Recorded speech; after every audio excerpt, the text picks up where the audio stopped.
I don't know, bro. I don't know, man. Fuck it.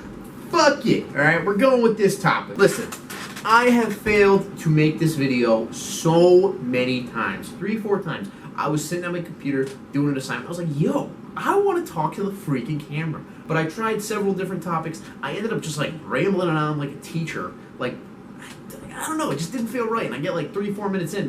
What I'm saying is good, accurate, valid, but it's just not flowing. It's just not feeling good. You know what I'm saying? Like the conscious cast of Cole, like that feels good. You know, it's flowing. It's intuitive. We're going to be talking about failure, how to respond to it, how to react, how no way is a bad way, and how you can take an experience and learn from it. Each and every single one of these videos that I've tried to film right here, and like don't get me wrong, I'm like 3-4 minutes in and I'm like, ah, shit, like I'm not feeling this. Then I go on to the next one. Okay, the definition of insanity is doing the same thing over and over and expecting a different result. So hopefully this leads to a different result, meaning a successful outcome, meaning a successful video that you learn from, and I am speaking to you clearly and profoundly. When we face failure, first off, you gotta ask yourself, how do you define failure? All right, and if what you did meets that definition, then I guess technically you failed. But we as individuals have the ability to control our response to situations, circumstances, and maybe not necessarily our emotions, but how we react to our emotions, right? So, for example, you know, I got a bad grade today, and I mean, it wasn't like a bad grade, it was like a 4 out of 5, you know, and like, I thought it was kind of bullshit. It was, he said, like, very good paper, but, you know, like, he had some punctuation errors, like, simple stuff like that, and I was like, fuck, man, like, that's kind of like, you took off a whole point just for that. Like, the whole assignment was 5 points, right? But, like, a 4 out of 5 is an 80, and I'm like, like, I'm not really bad with that, you know, maybe, like, 0.25 points I could understand, but, like, bro, come on, man. And, you know, I was like, all right, I accepted it. I was like, okay, all right, cool. You know, don't get me wrong, like, when I say accepted it, I wasn't just like, I was still frustrated. I was still kind of, like, feeling some type of way towards the professor, but I didn't stay there, right? I might have stayed there for temporarily, but I saw the bigger picture at hand. Now, I know this next week, this next assignment that I have coming up, like, I really gotta, like, I was like, I'm coming, man. I'm doing this shit. Like, I'm coming full force. I'm gonna make sure that there's no more fucking punctuation errors. I'll read that shit like 3-4 times, and I'm gonna make sure I get a 5 out of 5, all right? For sure. And so, like, even with these videos, for example, like, I fail. How do you get back up? Get a bad grade. You go up to a girl, you fail. You go in the gym, you miss a lift, you fail. How are you gonna respond? I got 2 examples for you. I went up to a girl earlier in my philosophy class. It was like the first hot chick I've seen in my philosophy class, like, ever. Don't get me wrong, there's pretty girls that I'm attracted to. And I was just like, damn, yo. And, like, I showed up to class, like, a few minutes late, and I saw her, like, sitting on the bench, and I was like, yo, I got a really good excuse to go up to this girl after class. I went up to her and we started chit-chatting, and I asked for her phone number, like, you know, and not, like, directly like that, but she's like, oh, I have a boyfriend. And I was like, ah, shit. The way I responded probably wasn't the best, but I called my friend Jordan for, like, kind of assurance reasons, and, like, Jordan, you know, he did a very good job, like, talking to me through it, but I think I could have responded in a better manner, right? I think I could have responded through observing my feelings, observing my emotions. Why am I reacting this way? And, like, this reminds me of another thing.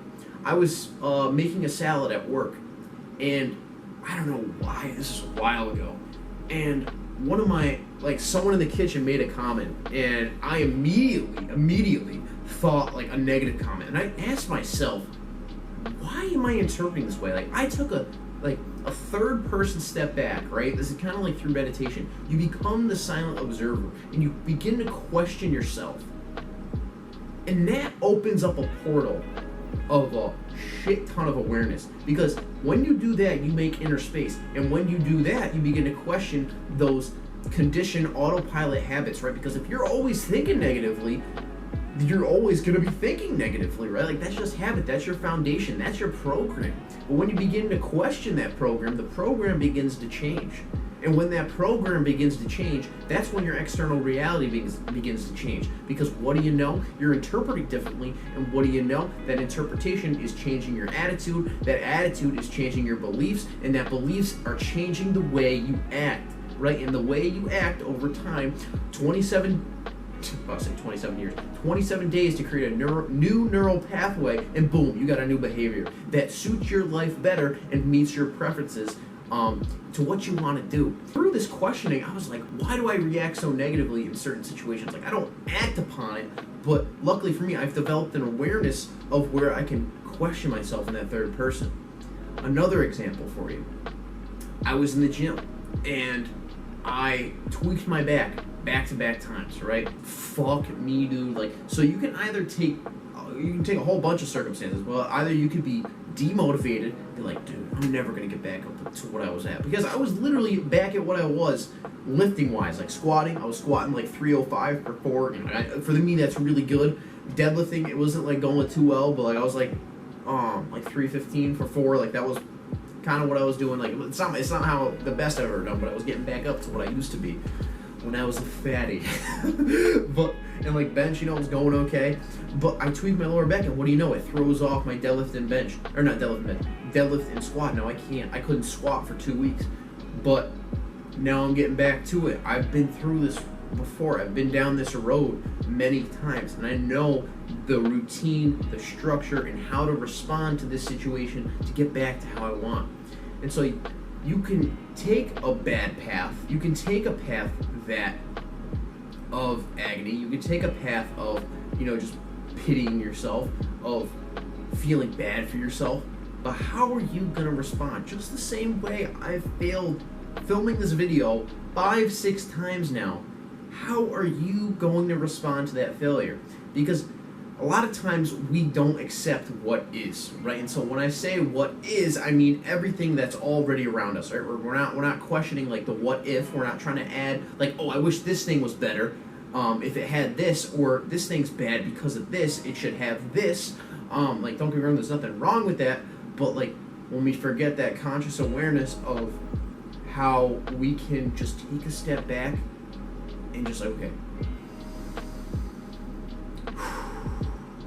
everything beyond our perception is neutral, right? We accept everything beyond us, neither good or bad, and we move forward. We don't stay there, we move forward, right? And we apply that standard that we human beings can develop, and we can move towards a more preferable state. And we can accept what is, and based on those present circumstances, and fucking throwing all that past conditioning, like I was saying earlier, that programming, if it's not helping you, out the window, then you can start to move towards a better state. Because I think what I ponder a lot, and what I think a lot of perceived gurus say, is like moving towards a state of enlightenment is moving towards a consistent / constant state of just non-thinking, of just pure bliss. That like you do it so much it becomes your dominant state. Like, don't get me wrong, like, this is just my perception of it. Listen, guys, if this video helped you out, let me know down below. And if you want to see more talk videos, yeah, just let me know, baby. So, yeah, love yourself because I love you, baby. And, yeah, peace the fuck out.